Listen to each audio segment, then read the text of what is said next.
G'day, here's a large piece of seam opal from Lightning Ridge. As you can see, it's been broken in half there. This has been getting cleaned up.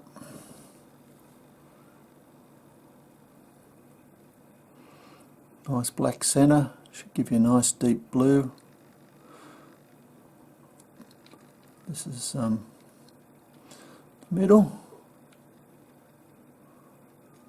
So you grind it that way, so you got a cabochon already, natural sort of shape there. Oops, off the screen. Natural sort of shape there, and looks like might have to end up with a different stone on the bottom here.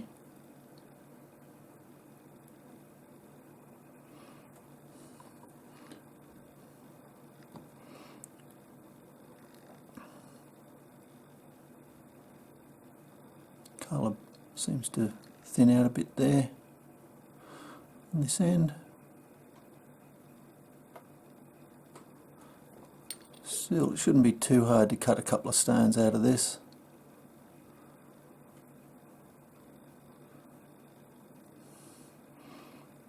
Go over the whole thing so you get an idea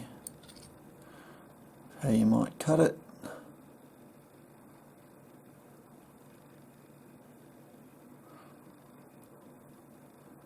Anyway, I hope you've enjoyed. Cheers.